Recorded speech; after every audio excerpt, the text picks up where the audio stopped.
Golf's no different from hockey. Requires talent, self-discipline. Golf requires goofy pants and a fat ass. You should talk to my neighbor, the accountant, probably a great golfer, huge ass. How do you measure yourself with other golfers? By height.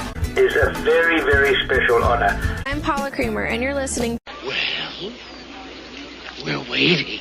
Hi, this is Martin Cove, a.k.a. John Kreese from Cobra Kai, and you're listening to... Quiet, please. Let the word go out from here across the land. Let Daddy Noonan approve. Hi, boys. Nice day for golf, isn't it? Quiet, please. Oh, you got secrets, eh? Hey, this is Shooter McGavin. You're listening to the... Hey, you guys. Hey, we're trying to have a podcast over here. Indeed, we are. We have great energy in the old live stream today. The whole posse, everyone is in the virtual living room, sitting on the couches. I'm Alan Depew. I'm joined by Don't Be That Guy, Andy Hydorn, Boston Bob Baldessari, now hailing from the Bourbon State, the prettiest podcaster in golf, Christian Nazamus. And I've saved him to last, but he's number one in everybody's hearts because he is maybe the hottest golf writer in the world. Looks like Stuart Sink, though. It's on fire. I'll play like Stuart Sink. I didn't know Stuart Sink was writing. Brendan Elliott. You got, all right out of the gate. We got a lot of topics. We got Detroit Rory. We got Destruction. We got Paul Azinger. And who can ever forget Captain America? But I want to start with you, B. I want to hear your latest endeavor. Share it with the folks.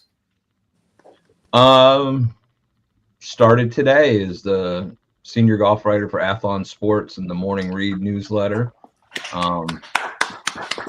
Pumped out 2 articles already. One just saying hello to everybody, and then I did one this afternoon about my pitch why I think Keegan should be the first playing captain since Arnie back in '63. So Okay. Brendan, let me ask you a question on this for inquiring minds. I mean, you're doing so much writing now. You have a lot of tentacles out there in different places. Like, do you ever struggle trying to come up with topics and things to write about, or you have just like a chest full of things that you pull out? There's so much content, and more than I ever thought when I started doing this. And if worse comes to worse, you can just reach into, what people call evergreen pieces that are just, things that stand the test of time. But the news cycle in golf is ridiculous. There's so much to pull from.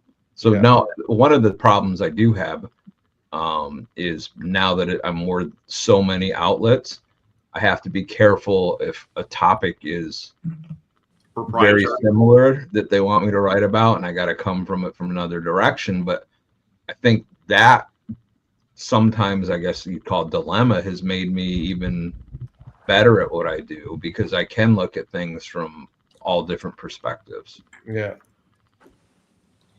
Very cool. Super happy for you, BE, honestly. Thanks, boys.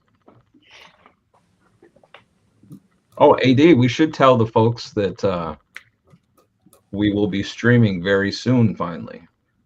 Oh, yes. Would you like to share that? Because you were very instrumental in making that happen as well.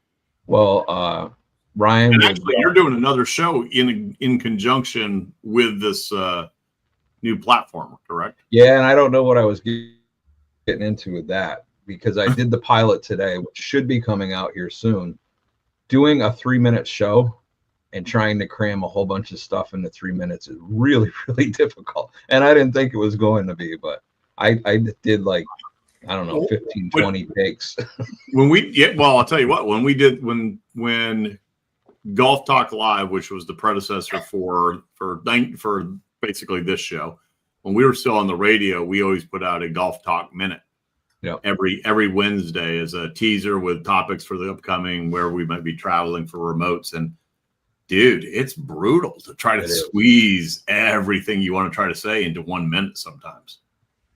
It is. But yeah, the crew here is going to be streaming on the Golf News Network. You sent Ryan the first couple episodes, well, the last few episodes we've done to start streaming on there. That should be happening soon. He's a one-man show, basically running that whole thing that he's created, and so that's something that'll get to spread our tentacles a little bit more, and everybody can see the prettiest podcaster even more. And everybody deserves, I mean, they deserve to lay their eyes on that beauty. I mean, without a question, and shout out to Ryan. I mean, they're like you, and I've heard Andy say this. You know, you had a vision, you know what you wanted to create, and you've done an amazing job. And we're incredibly proud of you for what you have created and where it's going to continue to go and lead. But there's another guy. I mean, he was dealing with multiple platforms, billion-dollar networks, and trying to make things work. And I mean, I'm grateful that we're going to be part of it, and you know, I'm excited for what that's going to do for this show. And I should feel this is the opportune time, because I think this is an important step for us was now here on StreamYard and going on the live stream, because we love to hear from everyone chiming in respectfully, of course, whether that's on Instagram or YouTube channel or Facebook. But please chime in. Comments pop up here on the Facebook. And who doesn't want to hear personally directly from Andy Hydorn? I also just wanted to add that might be worth a chance at a new wedge for you too. Ooh. Would you like to share about that, Andy? I think I've done all I can do. Someone else needs to take it from there. Well, what he's speaking about is the Cleveland Srixon giveaway that we have going here on Quiet Please Golf Podcast. And what that means is share this show, like in, chime, say, add a message, follow us on one of our social media channels, and our man, D.E. Brendan Elliott, will make it happen. One random fan right will over be there. There it is, sitting right there next to the thanks to the leaderboard. Last week, Joe Benesh, golfer extraordinaire, young guy, said he's going to listen to us from a bar tonight. Doubt that's happening. Probably trying to scam on some chick. But hey, he could be one of the lucky guys that wins the wedge. Or some digits from the girl he's scamming. There you go. Could be. Now would be an appropriate time. We'll get Bobby. Yes, it is. Green teaser on that one. What a hell of a segue. Jeez. You're My welcome. goodness. I gotta get the show back on the rails here. Okay. So the gentleman that just won the PGA Tour event in Detroit at Detroit Country Club, which by the way is going under the knife now with a $16 million renovation, trying to get it back to the old original quote unquote Donald Ross design. I want to always tell this his first name is Aldrich. So we all know a good friend, Mike Aldrich, PGA member. So it's just so funny that this guy's first name is Aldrich. I still have trouble pronouncing his last name. Not that my name is Jones, but Aldrich. Potgieter. I want to say, yeah. So Aldrich Potgieter, he wins a 5-hole playoff in Detroit, wink, wink, at the recent Rocket Mortgage tournament. That's interesting because does anybody know the longest playoff ever in the PGA Tour history, where it happened, what year, and who were the two gentlemen in it? You got it, Andy. Wow, that's a good trivia question. Wicked ironic. Clarify, it's longest sudden death, correct? Sudden death. Okay.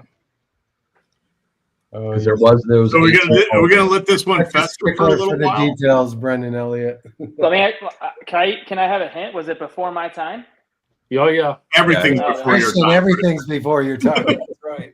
Then I'm out, boys. I couldn't even take an. Let's just say it again. Have you hit a persimmon wood? Yeah. Yes, I have. I actually have my grandfather's set in the Oh, room that directly doesn't behind count. me. You want me to go get a persimmon wood? I will get a persimmon wood right now. Did you have to wear knickers and a bow tie when you used it? Hey, if there's one thing about me on the golf course is I like to look good, so I wear knickers all day long. Don't tempt me with a good time. All right, I'd still shoot 70 with wearing those all day long. And while wearing knickers, I could wear whatever I want. I would still be Allen with 4 clubs. Ooh. Oh, come on. probably true, but come on. Minus the putting. If I didn't have to putt, I wouldn't. Alan's the best putter I ever know. So I wish his sons took after him on the putting. Oh, they're brutal, dude. They're brutal. Yeah. Well, no, Tyler actually shot 81 the other day, so he's. Wow. Yep. I see. Because he jarred it from 60 yards out. He was all excited. Nice. Guy on the greens or rough unit saw him and gave him a.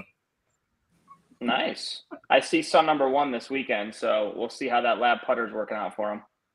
Go lab. It's a cheat code. Hey, Bobby, do you want to throw this in right now, or you want to wait till the end on your teaser answer? Whatever you want. Let's wait a little while. Okay. Let's wait a little while. Let's get into the meat of the matter. Let's talk about Detroit. Andy Hydorn. We just lost Christian, apparently. Yep. Christian's brushing his There's hair. just a circle on the screen. Yeah. He's trimming his beard. He's getting his persimmon woods. Yeah. Putting the knickers on. No, I was in a world of not compelling golf tournaments that are in this time of year on the PGA Tour. Like stuff like this was super interesting to watch. And it was Max Grazerman, Chris Kirk, and Potgieter in the playoff, and you're kind of rooting for all three of them. Yeah. And it was really cool to watch Potgieter, kind of finish it off and make that putt on the 5th or 6th playoff hole. I forget. Fifth. Yeah. But yeah, great win to the big South African. Yeah, and it's pretty cool seeing a kid that, I mean, golf was a sport he played, but he was a rugby player and a football player and a wrestler and all kinds of stuff. And you can see that idea of being a multiple sport athlete when you're a kid kind of feeding into the powerhouse that he's become and how he can generate speed. And it all comes from that. I think it comes from that wrestling background, like having a solid core and staying in your posture and being athletic. It's so cool to see, but it's also frightening to see how far some of these guys are. We talk about distance all the time, but this kid's on another level. He's 6 yards longer than Rory leading the tour. I think at 326 on average. Yeah, it's crazy. He can move it wow, for sure. He makes it exciting. I like watching him because I never know if it's going to be a brilliant shot or not so good. He makes it just interesting to me. When he lost that one playoff, I think it was down in Mexico. Mm-hmm. He just makes it, I don't know, he's like one of those guys, he's got the length, just makes it exciting. But one thing, when I was watching that event, I don't know if it was me, just when I'm watching the camera angles, it didn't look like it had a huge turnout for spectators. Did I miss something? Because some of the shots around the green, I didn't think there were a lot of people there.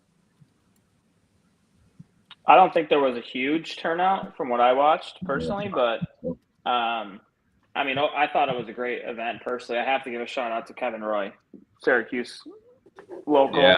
Have to give a shout out to him. Hell of a round, hell of a week. I think that's his best finish ever on tour. But obviously, when it comes to how do you pronounce his last name? Potgieter. Potgieter. I want to say, I think the thing that really, I think in my opinion, turned around for him was going birdie on 7-8. I think that really kind of settled him into his round. I know he birdied one, but then he had a couple bogeys coming in, but he played 4 under par through the last 12 holes. And obviously the playoff, we know what happened, and it was just a great event overall. Always is. I feel like there's always 7, 8, 9 guys that are in contention in that tournament. So it's always fun, in my opinion, to watch that tournament. But hats off to him. I mean, the kid just absolutely roasts the ball. I mean, there's no doubt about it. His swing it's so powerful to watch it in slow motion, and it was just really a treat to watch, honestly. So I want to comment on the fact that Liv's boasting about how Dallas outperformed Detroit in terms of viewership, and I'm sure that it will pop back up at some point when we jump over to Andy Hydorn's Live report. featuring Captain America. But in the meantime, for those of you that may be struggling visually, down there in the lower corner, very small print, Michael Booker, fan of the show, and former guest on the show. He says, I don't know the answer to the playoff record question, because Boston Bob has the best brain teaser. But who can explain why great clubs are always spending millions to restore their club to the designer's original vision? Why did they screw around with a great club in the first place? Why the constant need for changes to make place? Changes away from the original vision. Mike. So I think this is a great topic. Yep. And one of the things that's really difficult about the club world is you can have people who are in power, unelected power, for a short period of time that can make catastrophic changes to a piece of property. And it happens a lot. There are individuals or board members or groups on a board that can make these changes and over time basically deconstruct what the original designer's vision was. I think that's part of the overall question for me. I think second part of that, and is kind of the flip side, is I think, especially to me, the golden age of golf course design is 1900 to 1930 are some of the best golf courses, my favorites in the country. And but I think in a natural way, what happens is trees grow over time. Yep. They go from being tiny, insignificant things to 70, 80 years later, it's a drastic difference. So I think there's a little bit on both ends where nature changes some of the stuff, and then unfortunately you have people that are there for a short time making changes that are significant. The thing you said about trees, it's not just from the strategic value of the hole, it's also from turf quality, especially around green complexes, tee boxes. I mean, that's probably, I would think, one of the most paramount reasons that renovations are needed at older golf courses, those classic courses. But it's funny how you always kind of circle back to trying to get back to that original vision. And we saw it at Oakmont with taking out all those trees. And I mean, where I live, and it's probably the same where all you guys live, there's quite a big group of people that want to preserve trees. And that is probably something that caught a lot of people off guard that were in the non-golf world about taking all those trees out of Oakmont. But that final product there was fantastic. I think it was beautiful. So, and there's also this idea, to Andy's point, about what the members want, but also hosting a PGA Tour event, that doesn't always jive. You got to think of, especially for PGA Tour event venues, you got to think of the patrons, if they call them at Augusta, but the crowds, I mean, that's a big factor too. Yeah, the Michael Booker, it's a great question. We could do a whole show on this. We could do a series on this. And many of us on this show here, we grew up in the Northeast, and that's a classic area where, like Andy said, that the era when these great courses were built, you've got boards that change every few years. You got superintendents that change every few years. The superintendent doesn't mow the green. So if you go a quarter of an inch, half an inch every year, that greens complex, that green starts to get smaller. You got new staff out there. So the greens get smaller. You're airifying, you're putting top dressing. The whole greens complex changes over time. What you think you're going back to Donald Ross design is a fallacy. That is like head down, left arm straight. You try to get back to what Donald Ross might have thought, but in this day and age, if we could do a time machine and all these people went back to Detroit Country Club in 1914, I think it was, they would not want to probably play that course. But back in the day, that's what it was. And you've got boards that change. Exactly, Brendan. The trees. Here's a great quick story. When I was at Weston Golf Club, 1894, outside of Boston, I hope it's okay to share this story. Don Hearn, the superintendent, told me this one day. On the seventh hole, there was you know the hole, right? The seventh hole at Weston. There was a big willow tree on the left side. It had been there by the green. The green's a peninsula. It had been there for years and decades and decades. It got diseased, and Don said it just had to come down. So he was going to cut it down, and the members said, no, you can't cut it, you can't cut it, because a lot of members want to keep the trees there. But he said it needs to come down. He took it down over the winter of whatever it was. It wasn't until the next June or July people noticed. True story. So the trees are, they're not good for the agronomy, the turf. It's a shame. You've got to do tree. Manchester Country Club, I go up there some years ago. They actually made money bringing in a logging company because they got rid of tens of thousands of trees. That's how bad it was up there. The other part of this topic too is the green speeds and conditions and slopes, right? So a good slopey green back in 1910 was probably putting like 4 or 5 on the stem, plays a lot differently and is frankly, it's impossible to have some of those slopes on greens that are putting 10 or 11. So I think that's another part of the equation that makes these changes necessary. Augusta, I think Andy, you shared it. Augusta in 1977 was stimping at 8. Yep. Oakmont still set the standard, but you looked at some of these other properties. Oakmont was 9.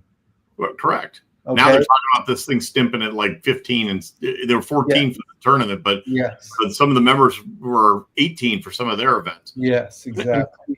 Do you know how many golf courses I go into as a consultant sometimes? And I'm like, well, why do you have so many trees? Oh, well, so-and-so 40 boards ago got 10 cents for 1,000 trees from the U.S. forestry in the 1950s when that was the popular thing to do. Or to talk about the changing of the boards.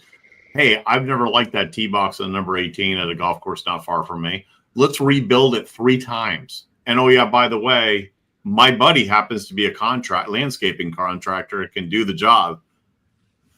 And, there's no long range planning with the boards. They change. There's never a 10, 20, 30 year for one thing. But it's interesting, Christian, here's a little history.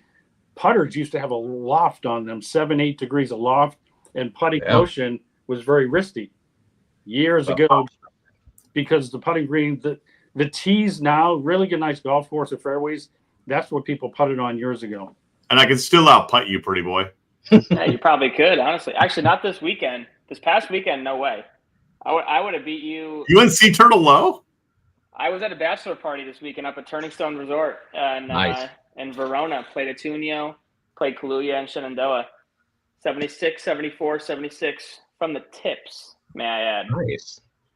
Those aren't easy tracks. That's a bro thing to add. Bro. Andy, we had a bro weekend. Music was blaring, cigars were smoked, beers were flowing. It was a full bros weekend. You would have loved it. Not to get too far off the subject, but on bros. Please do. So if you guys get a chance, watch the latest Riggs versus the Haters. So it's so funny. I've been roasting Riggs on social media. Yeah, it's because you want to be one of them. So the last episode was this guy. He's a stuntman from LA. His name is Vinny O'Brien, and he was the biggest D-bag. And he's like a 3 index, and Riggs beat him 7-6. Like 7. It was the best thing ever.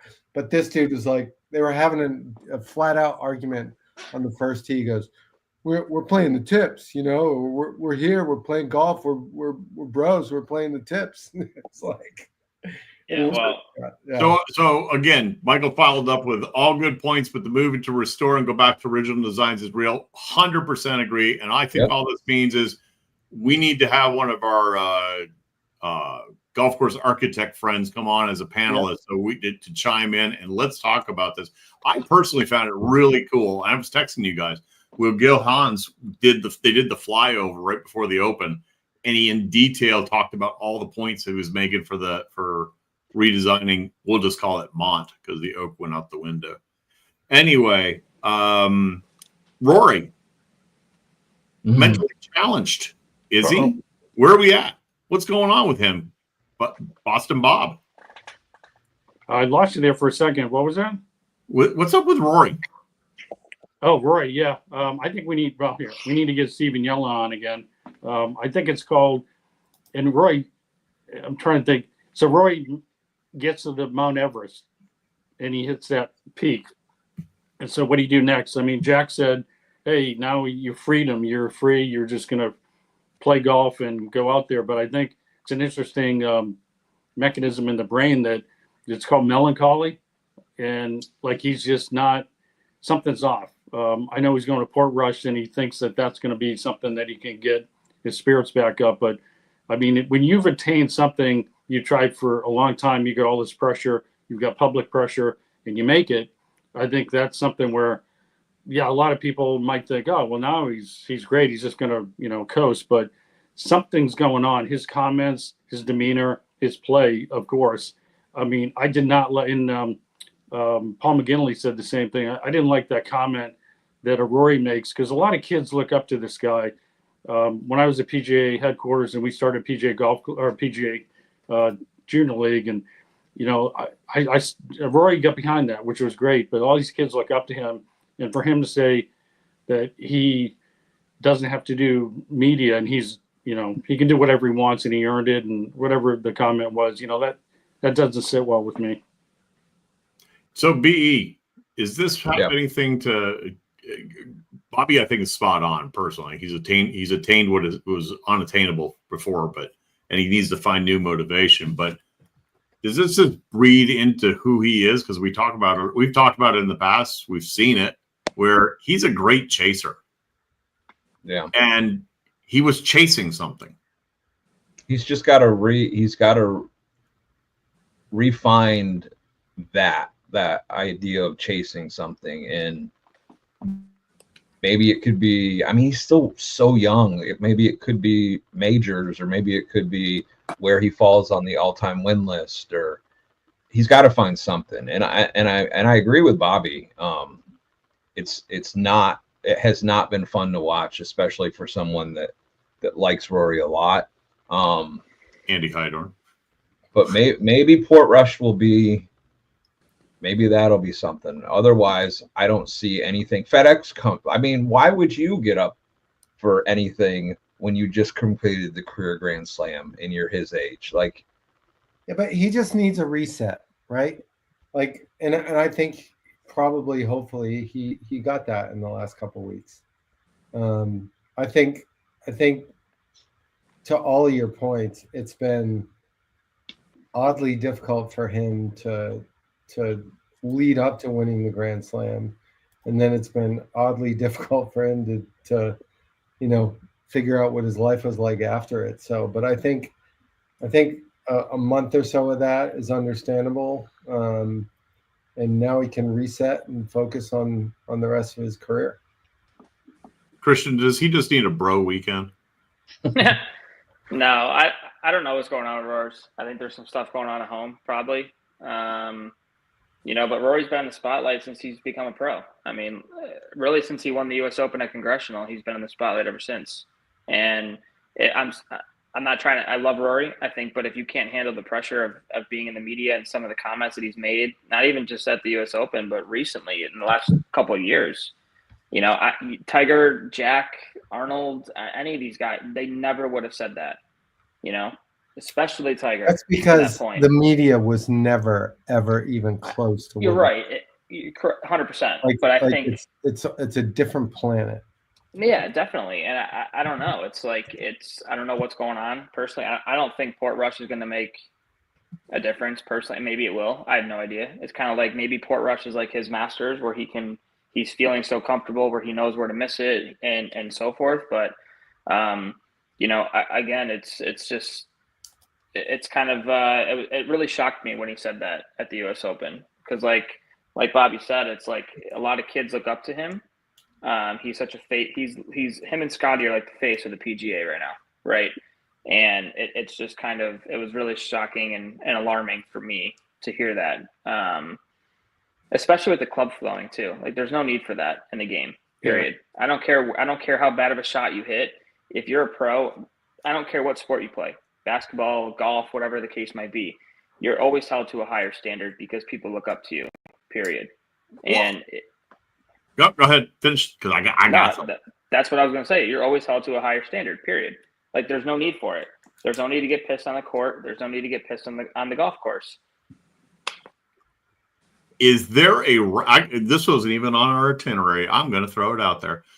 Is there a rash for all the tee box assaults that are taking place, and club throws and lockers broken, heads and locker room abuse, and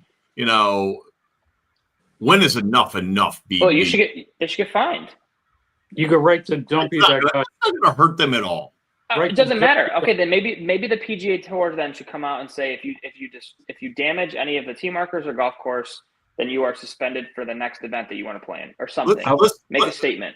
Rory took out a tee marker. Koepka took out a tee marker. Hadwin takes out a sprinkler. Who else are we missing? Wyndham took out the lockers. He took out a couple of lockers. Yeah.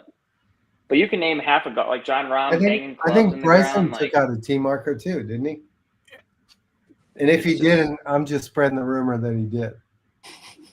But sometimes these things will get back at you, like a gallery rope got Bryson. So sometimes these things are going to come back and get them. That's the karma. I was actually wondering, when does the course fight back? Yeah. Well, you just saw the first signs there. Okay. That's like patient one or whatever. But a tee marker might break your club head and have it come back and hit you in the head. I hope Patrick Reed gets that one. But come on, don't talk about America. Segue.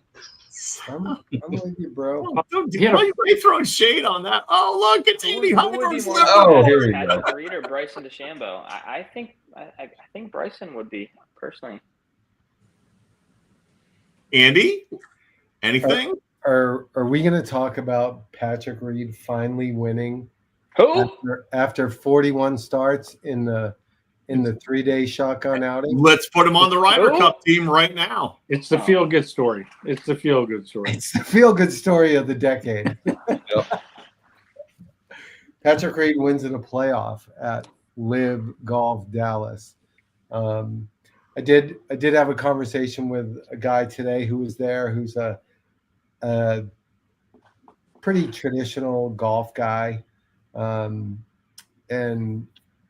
his point was, and I think a lot of what we heard from other people is, it's entertaining to be there.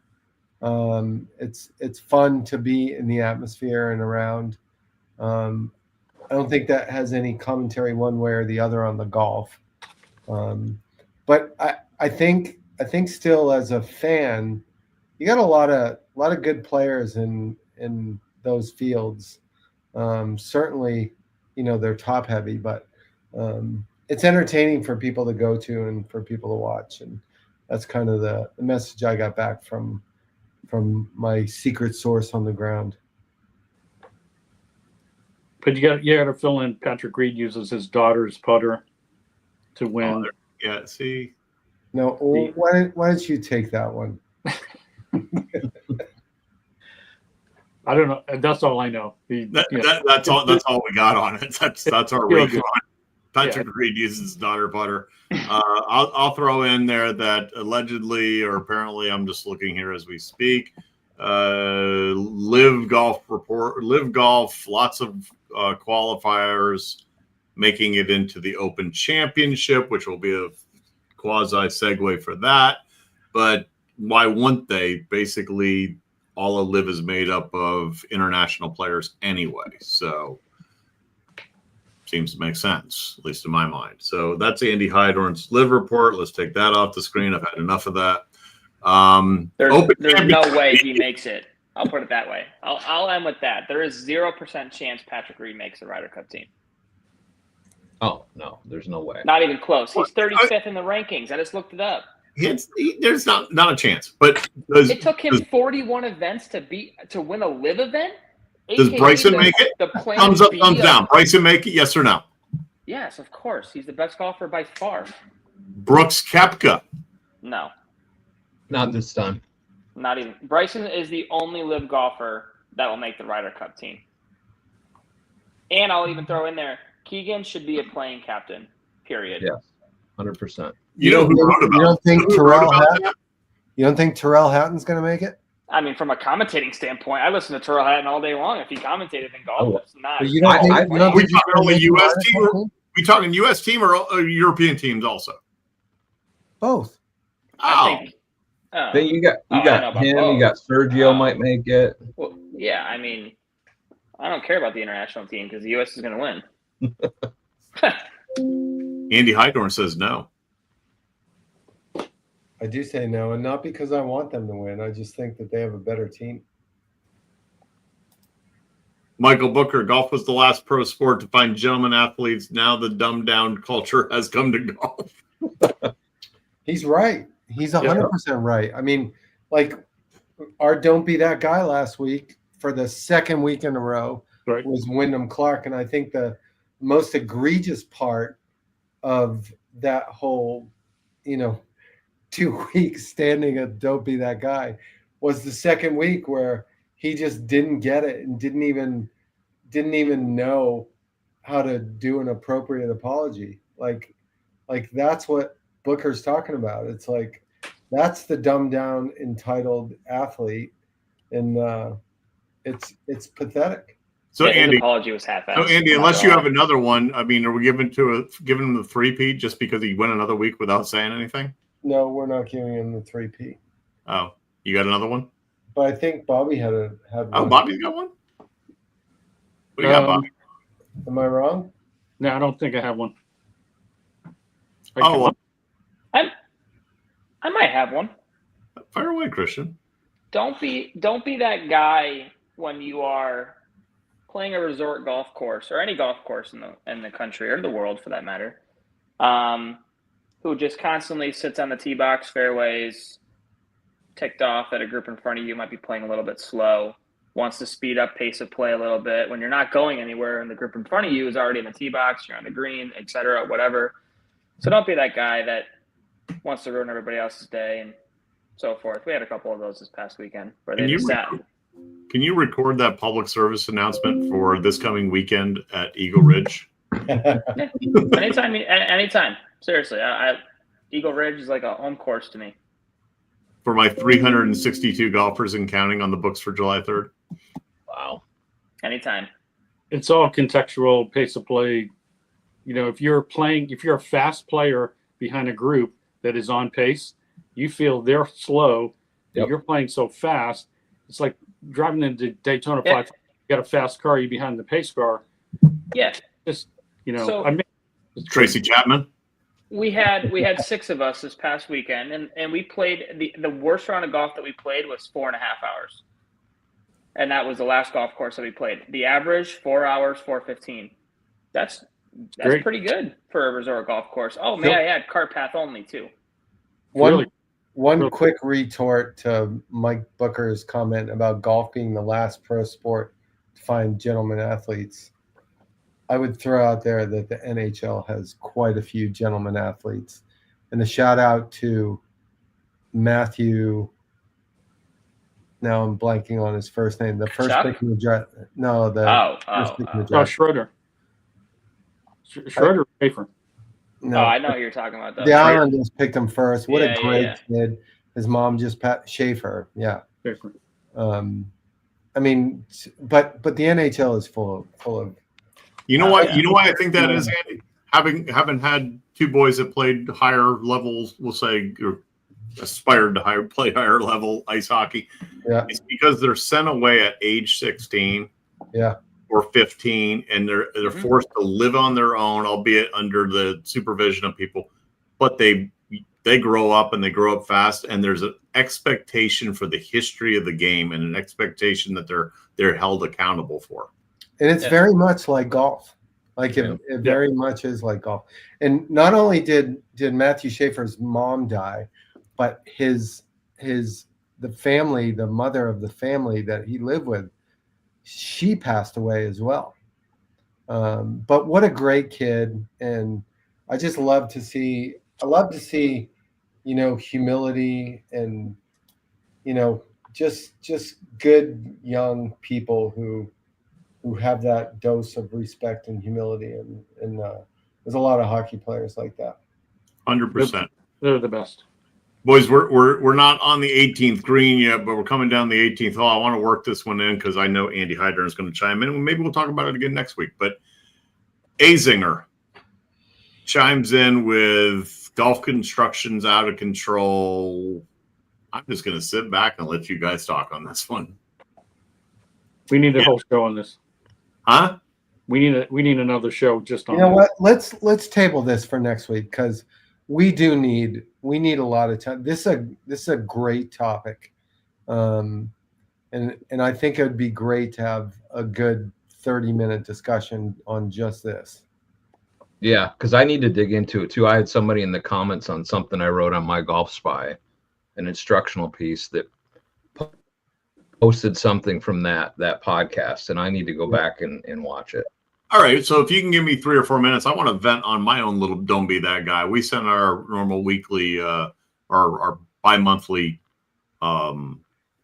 what's going on at the property, and I get the typical guy that writes back and goes, "Dude, I don't know. No one's playing your golf course because it's too expensive." Okay, so we got literally 2 minutes, but this was a topic that BE and I talked about before hitting live record, which is BE. Would you like to say you asked 80? Is it 90? Is it 100? No. Well, I keep forgetting that I'm in Florida and it's not our season and it's your season up there. Right.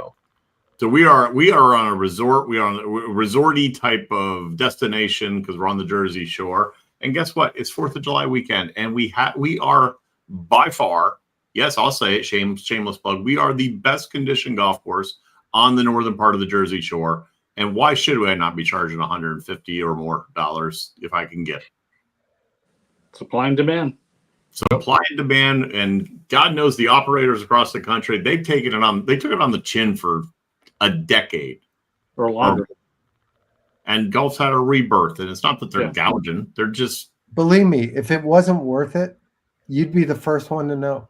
Yeah, 100%. Yeah. And Christian, you played. That's great. I pay $200 to play your golf course anytime. You know what I wouldn't pay? I need to raise the rates.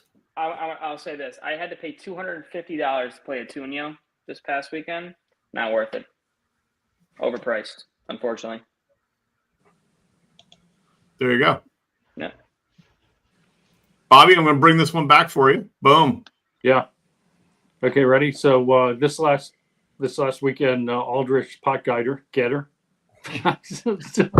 Butcher. You butchered his name. Can I just say Potsy? Yeah, there you go. Aldrich Potsy. He wins in a 5-hole playoff. Super wicked ironic that the longest playoff in PGA Tour history ever was at the Motor City Open. Wow. Yeah. Motor City, Detroit, 1949. Anytime you can bring up the name Lloyd Mangren and Dr. Carey Middlecoff going to 11. Wow. Yeah, 11 holes. They had to stop because of darkness. They shook hands. They were co-champions, 1949. Called it a tie. Yep. Wow.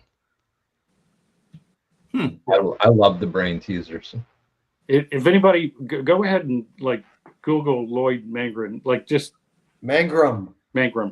He's got the look, the classic look of what you would think 1940s and 50s golfer. The tight little mustache. Yep. Oh yeah. You know, great player. Just for that, Andy Ashkay. Akshay. And then people butcher his last name too. 18th green, Christian Azamis. Final thoughts. So I do have a persimmon for anybody who's looking. Yes. Okay? I did go grab it, and I think we should take a poll. Who outdrives each other? Me with this, or Alan with his driver? Do you know what a laminated driver is? What was that? You know what a laminated wood is? I will hit that thing so far past you. Hogan. Woods. Alan, I think I would probably outdrive you by 100 yards. I think that persimmons. The only person on this podcast that I probably could not outdrive is yours truly, Andy Hydorn. No, you could outdrive me. No, not with this. I'm saying with this. Oh, okay. That's all I Awesome, got. Bob. That's all I want to Bob, say. what do you got? We're coming up on the Open Championship. Now let's make sure we call it the Open Championship. It's not the British Open. It's like bunker. It's like certain terms in golf. You need to stay classic. Please, people, call it the Open Championship. Andy Heidorn. So, the rules of golf are always highly debated. You know, we had our U.S. Senior Amateur Qualifier yesterday, and I had a friend who shot 2 under, had all the scores correct on his card. His scorekeeper said, "Yep, I got you at 3 under," and he said, "No, it's 2 under." Then his scorekeeper went and changed one of the holes, and he made par to a bogey. Long story short, added up to 1 under. He turned in a card for 1 more than he shot, and ended up losing in a playoff. And it to me, that's a tough rule, because, you know, if you do the opposite, you get penalized. You know, if you sign for a lower score, you get, you know, disqualified. If you sign for a higher score, you know, you shouldn't have to pay for that either, or you shouldn't have to pay for that as well. I just think it's a bad rule. In a world of many golf rules, it's to me the worst one out there.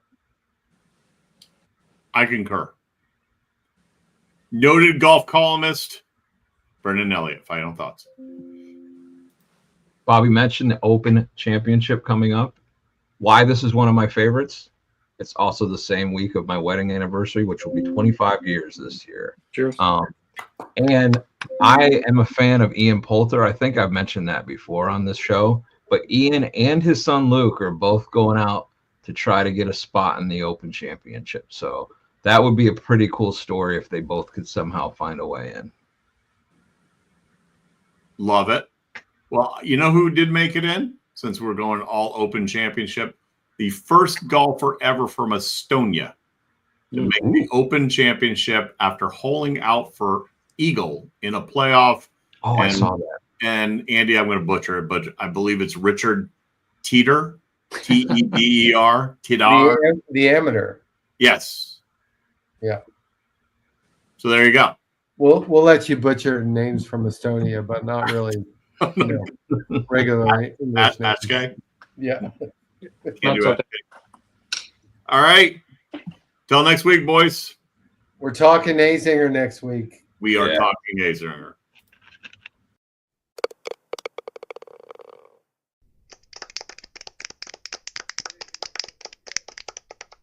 You only have one opportunity to sell your golf property. Shouldn't you partner with an expert that offers you 30 plus years of golf industry experience combined with the reach of a global leader in real estate? Colliers International Golf Brokerage and Advisory Services understands your unique business needs.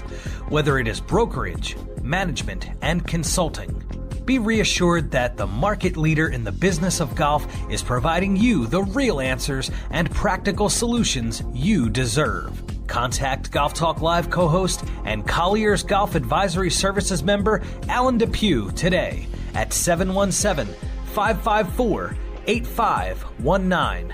That's 717-554-8519.